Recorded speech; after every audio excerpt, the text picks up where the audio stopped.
Forward, and the band played on. John Carter Cash. Gospel music and the Bible first inspired my father's creativity. He heard the church spirituals and could carry a tune as soon as he could walk. And in the world he grew up in, they didn't sing them only in the church, but in the fields, picking cotton. Life was hard. From then on, music was the source of finding the strength to carry on, making life more meaningful. He would read the Psalms of David and lie in bed at night when everyone else was asleep and make up melodies to accompany the words. He never felt he did them justice. This was the genesis of his creativity and his music. He told me that behind every lyric of music ever written was heart. He said that without the heart to back it up, the prettiest string of poetry ever put together was just a pile of words. Dad never forgot a line of a song, if he sang it just once. When I was a boy, my parents and I traveled together for hours on end. There were no cell phones back then, and I couldn't read on the bus as it made me nauseous.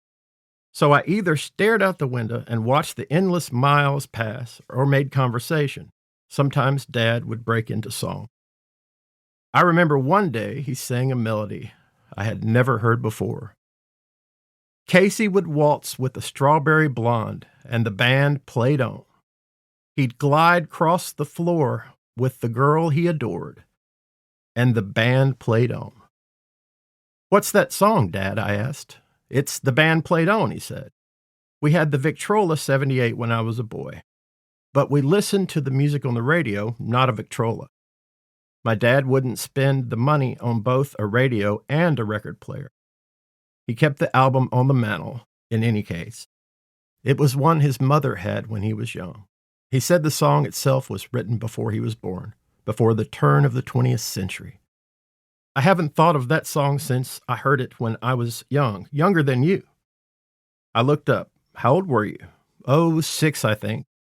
I heard it in downtown Dallas, in the drugstore. I listened to music there occasionally. They had a Victrola and they would play albums when people asked." "How many times did you hear it?" I asked. "Oh, just once." "Once? Only once?" I questioned.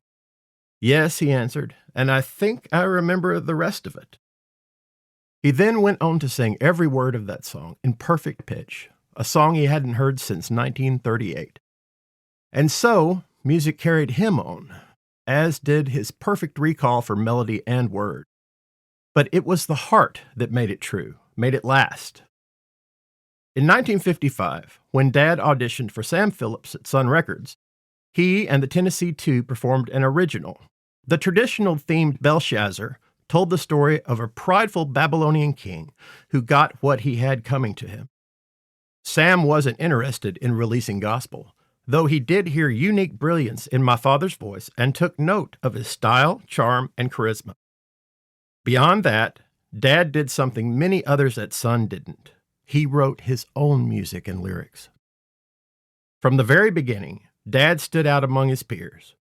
He was also at the cutting edge of new music, a rockabilly and a rebel, but he held on to tradition and roots. The combination made him hard to forget. Dad went on to follow his heart in his writing, and likewise in the songs he chose to sing. The songs gave hard messages, roused us to awareness, and reminded us of what it meant to be a patriot. He bravely questioned what is truth. We find the answers not on the outside, but within. He wasn't so much anti-war as he was pro-peace.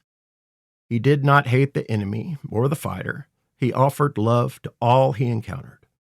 When he looked out across an audience, no matter who they were, prisoners, the marginalized, or anyone else, he saw brothers, fellows who had fallen short, or those who suffered because of their given lot in life or place of birth. He didn't point a finger in judgment, but made us aware of injustices hidden in plain sight. Through the decades of my dad's life, his handwriting may have changed. I have gotten to the point where I can roughly tell my father's age by the markings of his pen. But his focus and intentions for writing never did. He wrote music that made a difference, Whether it's words of love, anger, celebration, faith, remorse, hope, failure, or joy, the lives of those who hear them are forever altered. And now, when I read his words, I see they have not changed. What has changed is me. My heart and my innocence are lost. Now I read his words differently, and I perceive a different message. As my father never forgot the words of a song he heard, neither shall the world forget the songs he wrote and sang. And though he may no longer walk this earth as flesh and blood, we find that what we need is more alive than ever in his music.